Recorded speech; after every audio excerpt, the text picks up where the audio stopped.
الحمد لله والصلاة والسلام على رسول الله وأشهد أن لا إله إلا الله وحده لا شريك له وأشهد أن محمدا عبده ورسوله اللهم صل وسلم وبارك على سيدنا محمد النبي الأمي وآله وصحبه أما بعد. My dear brothers and sisters, my dear children, Assalamu alaikum wa rahmatullahi wa barakatuh. Today inshallah I will continue my talk regarding Prophet Soleman alayhi salatu wassalam. Just to remind you of what we mentioned before. Soleman was a king and a prophet. Soleman had a kingdom and had power over his kingdom, which no other king ever acquired such power. Even countries won't have the power which Soleman been given. And just to remind you, number one, he managed to speak and communicate with the birds. Number two, Allah gave him control over the wind, so it would fly with him by his command any direction he wants, to bring good news, glad tidings, and so on. Allah also made the jinn and the Satans obedient to him. He controlled them fully, and if any of them would not listen to Sulaiman, Allah would punish them so severely. We were told previously that he used them to dive for him, to build certain structures for him, and we are told he in developing or building the temple in Jerusalem, he used the jinn to do it for him. In verse 13, chapter 34, Allah is telling us they worked for him as he desired, making arches, images, basins as large as wells, and cooking cauldrons fixed in their places. So they did the extraordinary for him.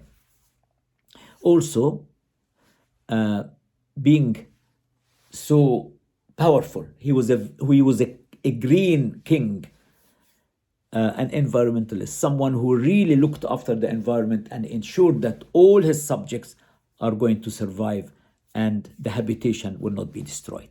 So let me now go back to Surah An-Naml chapter 27, and we stopped when the Queen of Sheba read the letter out to her council, the letter which was sent from Soleman.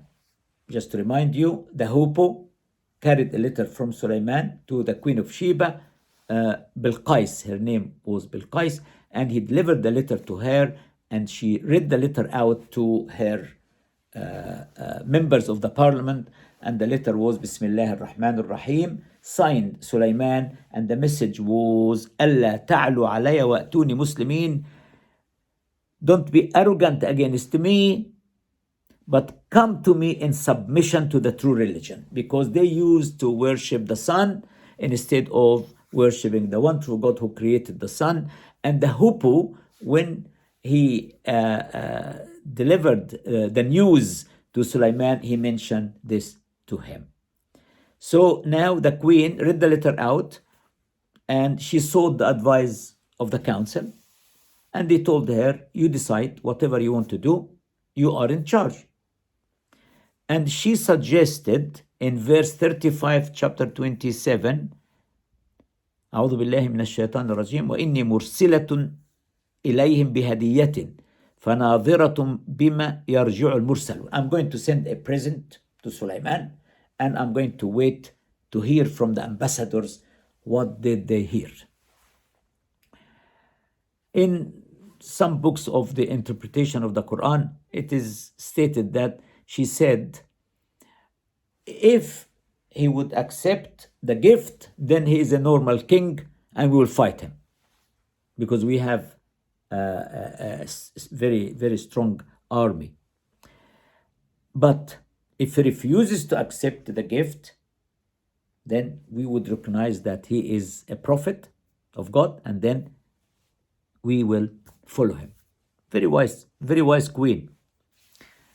So now the ambassadors who traveled all the way from south of Arabia, from Sheba, all the way to the north, to Jerusalem, brought the presents to Soleman. And Soleman became so angry. He regarded it as a bribe. You are trying to bribe me? فلما جاء سليمان قال أتمدونني بمال? Are you giving me money, wealth? فما آتاني الله خير مما آتاك. What Allah has given me is much better than what you have been given. بل أنتم بهديتكم تفرحون. It is you who would rejoice when he will receive a gift, not me. This is very interesting. Bribery is the norm in Muslim countries, the norm. Here Suleiman, firstly, he objected to the idea of trying to give him a gift. And instead of responding to the letter, to the contents in the letter, that submit yourself to the one true God, to make him forget about his message. They thought they can buy him like that. And then he said, what Allah has given me is much better than what you are offering me. And he stated, it is you who would rejoice when they receive a gift, not me. And then the threat came from Suleiman to the ambassadors. ارجع إليهم. Go back to them. فلنأتينهم بجنود لا قبل لهم بها. We are going to send a huge army. They will never be able to meet. وَلَنُخْرِجَنَّهُمْ مِنْهَا أَذِلَّةً. And we are going to expel them from their towns or cities in disgrace. وَهُمْ صَاغِرُونَ. And they will feel humbled indeed. So Suleiman now is threatening the ambassadors. He's sending now a message of threat to the ambassador through the ambassadors back to the queen of Sheba. We are going to send you an army. You will not be able to fight. And we will really defeat you and expel you from your land, and you will be fully humiliated. Subhanallah, if you go back to what the queen said earlier regarding when kings enter a city, they would destroy, they would spread mischief, and they will make the noblest of it the meanest. Exactly, Soleman is saying this. Exactly. وَلَنُخْرِجَنَّهُمْ مِنْهَا أَذِلَّةً وَهُمْ صَاغِرُونَ. We shall expel them from there in disgrace, and they will feel humbled indeed. And then the ambassadors left. And Suleiman now is having a meeting with his council.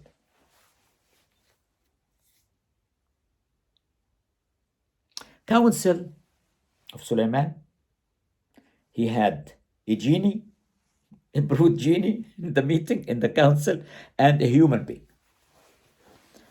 So, قال يا أيها الملأ, O chiefs, أيكم يأتيني بعرشها قبل أن يأتوني مسلمين. Who among you has the power to bring the throne of Queen of Sheba all the way here to Jerusalem, to my palace, before they submit to me? Interesting. Why? What is the relevance of Soleman asking members of his council to bring the throne of the Queen of Sheba all the way to Jerusalem. Okay. قال عفريت من الجن, a brute genie, a very powerful genie. أنا آتيك به قبل أن تقوم من مقامك. I can bring it here before this meeting is over. No problem for me.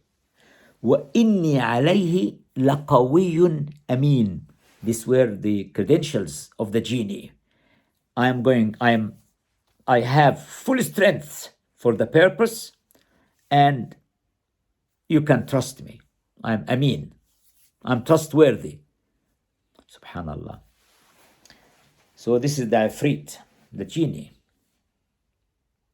So Sulaiman had also the power of communicating with them because he employed them, he used them. So now the Ifrit,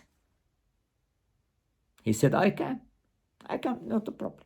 I'm so powerful, I'm ready to take the responsibility, and I'm trustworthy. I'll look after it. I'll bring it here intact before this meeting is over. قال الذي عنده علم من الكتاب. And this is a very interesting point. A human being, a man who is member of the council of Sulaiman, said, I can bring it here before you blink, at the double of the speed of the light. It goes.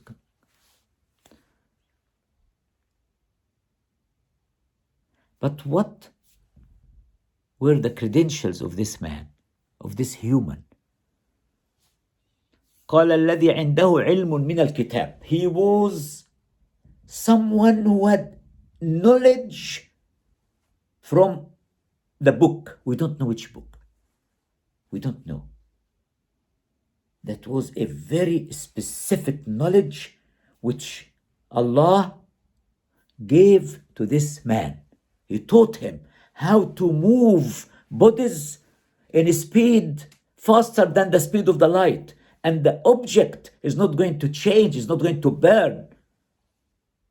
Because it's going through a very high speed, can create or generate a lot of heat around the object while it is traveling. And to the surprise of Soleman, subhanallah, you see, every prophet, let me only refer to Musa alayhi salatu wassalam. Also, he had to follow a man who had special knowledge from Allah to learn from him. So although Moses was the one to whom Allah spoke, the only prophet Allah spoke to was Musa. He received the tablets inscribed, the Torah was inscribed, engraved on them. And in spite of this, there was a man who knew more than him in a different department. Here is the same. Sulaiman couldn't do it.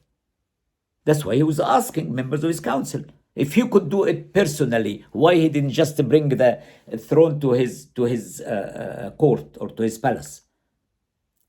This is a man who had knowledge from a certain book.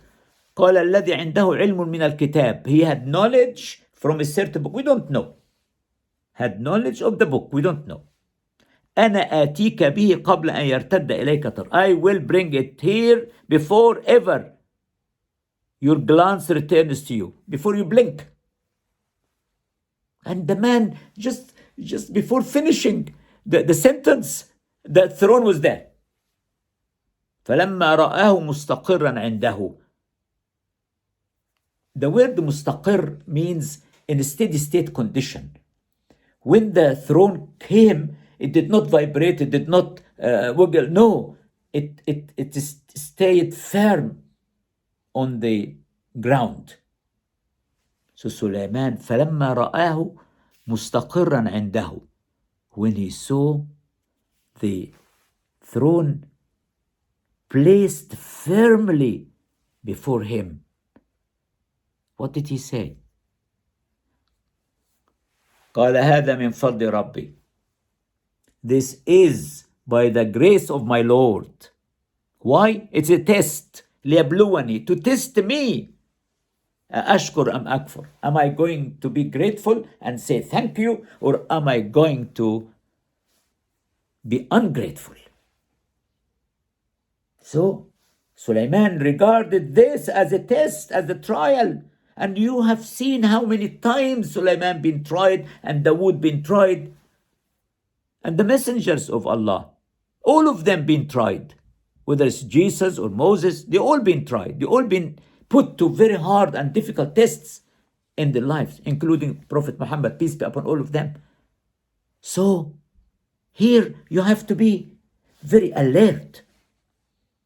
When you get good news, when you receive something which would make you rejoice, be grateful. The first thing to do is to be grateful, be thankful.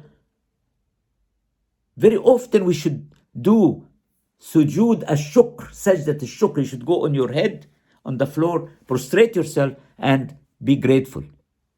ربي أوزعني أن أشكر نعمتك التي أنعمت علي وعلى والدي. My Lord, enable me, empower me to give thanks to the favors which you have covered me and my parents, which you have bestowed on me and my parents. So always remember, when you get something to make you so happy, do not forget the one who sent it to you. Please. وَمَنْ شَكَرَ فَإِنَّمَا يَشْكُرُ نَفْسِهِ. If you say thank you, Allah is not going to benefit out of you, of what you said. وَمَنْ يَشْكُرْ فَإِنَّمَا يَشْكُرُ نَفْسِهِ. If you say thank you, it is for your own benefit. وَمَنْ كَفَرَ فَإِنَّ رَبِّي غَنِيٌّ كَرِيمٌ. But if any is ungrateful, my Lord is free of all needs, supreme in honor. Let me read the footnotes here.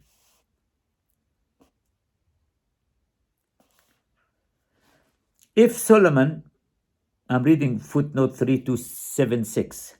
If Solomon had been ungrateful to Allah, i.e., if he had worked for his own selfish or worldly ends, he could have used the brute strength of Ifrit to add to his worldly strength and glory. Instead of it, he uses the higher magic of the book of the spirit to transform the throne of Bilqis for her highest good, which means also the highest good of her subjects.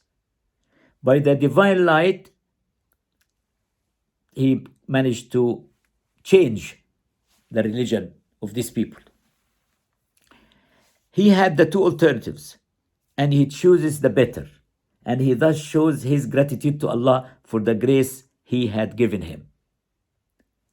Man's gratitude to Allah, this is footnote 3277, man's gratitude to Allah is not a thing that benefits Allah, for Allah is high above all needs. It benefits a man's own soul and gives him higher rank in the life to come. Allah is supreme in honor, glory, and generosity. Kareem. So when the throne arrived, Soleman did something very interesting. He said in verse 41, chapter 27, قال نكروا لها عرشها ننظر أتهتدي أم تكون من الذين لا يهتدون. Disguise her throne for her. Let us see whether she is guided to the truth or is one of those who are not rightly guided. This figure change little bit the appearance of this throne to see if she would recognize it or not.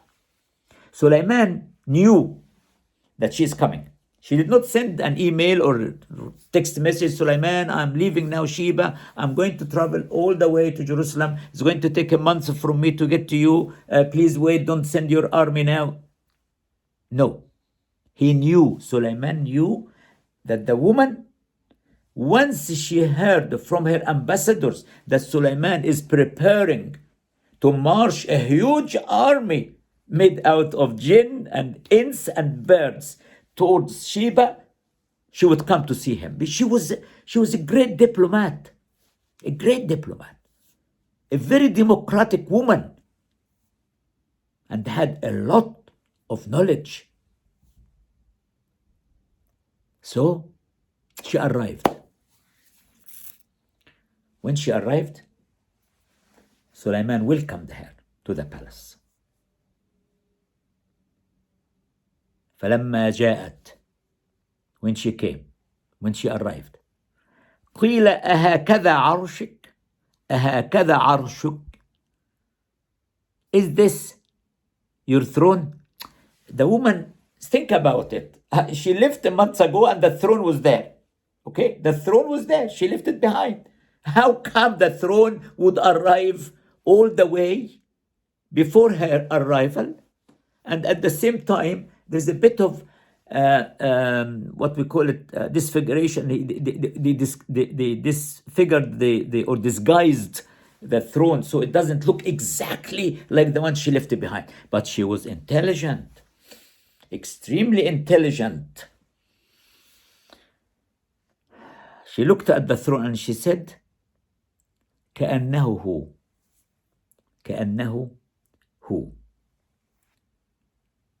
It looks like it.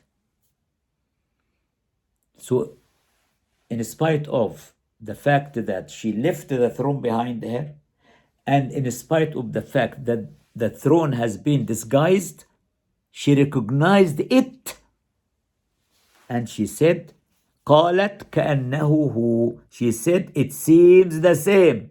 Very intelligent woman. وأوتينا العلم من قبلها وكنا مسلمين. Soleman is saying, we have been given the knowledge was bestowed on us in advance of this, وكنا مسلمين, and we have submitted our will to the one true God in Islam. We were Muslims. We submitted our will to the will of Allah, the one true God. So, now what's going to happen after that? What prevented her from submitting herself to Islam before? وصدها ما كانت تعبد من دون الله إنها كانت من قوم كافرين. And what she used, or she was used to worship besides Allah, prevented her from submitting to Allah, for she came from a disbelieving people. So, what we are saying here, what she used to worship, the idols or the sun she used to worship, unfortunately, misled her from recognizing the one and only God, the one true God.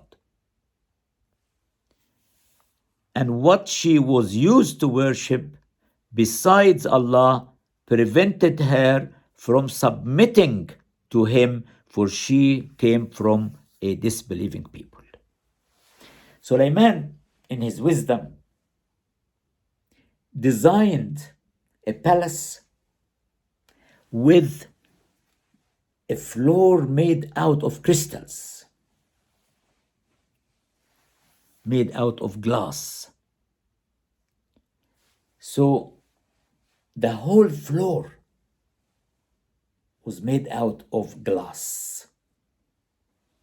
Now, Soleman opened the gates to the new palace where the Queen of Sheba is going to reside during her visit to Jerusalem. And when he opened the gates, it was said to her, قيل لها دخول الصرح. She was asked to enter the lofty palace. And this very highly intelligent queen, thought that was water. It was a lake. So what she did, she decided to lift up her skirt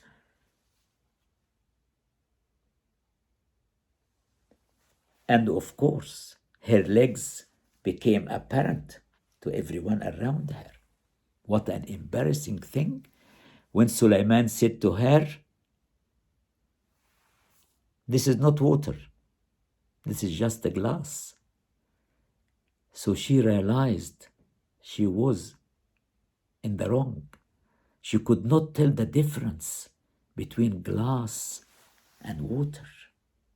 And immediately at this point, or at that point, she decided to embrace Islam, to become a Muslim with Sulaiman عليه الصلاة والسلام. قيل لها ادخلي الصرح. She was asked to enter the lofty palace. فلما رأته, but when she saw it, حسبته لجة. She thought it was a lake of water. وكشفت عن ساقيها, and she tucked up her skirt, uncovering her legs. So Sulaiman said, قال إنه صرح ممرد من قوارير. This is but a palace paved smooth with slabs of glass. قالت رب إني ظلمت نفسي وأسلمت مع سليمان لله رب العالمين. So beautiful, so beautiful, so beautiful. She said, "My Lord, I have surely wronged myself, but now I submit my will to your will, O Allah. I submit my will with Sulaiman to the one true God, Rabbul Alameen, the Lord and the cherisher of all the worlds." This is a beautiful story. One bird, the hoopoe, saved the whole nation and their queen. Can you imagine? The hoopoe was the main reason why these people believed. It was he who brought the news to Sulaiman. Sulaiman didn't know about it, although he had so much to deal with. He was not aware that there were people down there who are worshipping the sun instead of worshipping the one true God. And look at the way she conducted herself.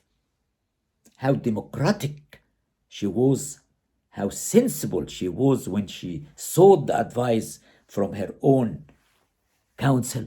And how did Prophet Sulaiman alayhi salatu wassalam try to avoid a war with these people? He did the whole thing like that to see if she is going to submit or not. He knew that she is a smart woman and she would do that. So now we had the two queens, the queen of the ants and the queen of Sheba. The queen of the ants saved the ants from the army of Sulaiman, who might have crushed them without knowing. And the queen of Sheba has saved or had saved her people by embracing the one true God, and her people followed their queen. Now, I want to mention something very interesting regarding the death of Sulaiman alayhi salatu wassalam. Let me go back to Surah Saba, Sheba, Surah Saba, chapter 34, verse 14. Sulaiman was in charge of all the workforce which Allah assigned to him. And the jinn represented a major part in his workforce. When he died standing or leaning on his stick. Very often it reminds me of the statue of Churchill. You can see standing on his or leaning on his staff, on his stick. So what happened? When he died, the jinn were still working for him. The Satans, the good jinn and the bad jinn were still working. And they were actually doing hard labor. The Satans were doing hard labor, like someone who'd been imprisoned, a life sentence with hard labor. And Soleman was standing there looking at them. And he died while he was standing. And he did not rot. His body did not rot, because we are told that the bodies of the prophets never to rot. Never. The earth does not eat the bodies of the prophets. So Soleman now standing or leaning on his stick, and he passed away. And he remained like this for a long time, until the ant came and started to eat from the tip of his stick. The ant, most probably, it may be the same ant who felt sorry that Soleman now is dead, and she wanted the body to be buried properly. Maybe. So he fell, because the ant was nibbling or eating the end of the stick. So he lost the balance and he fell. At that moment, the jinn realized, oh my goodness, we have been doing this hard labor for so long, and Soleman was dead. Let's read the verse.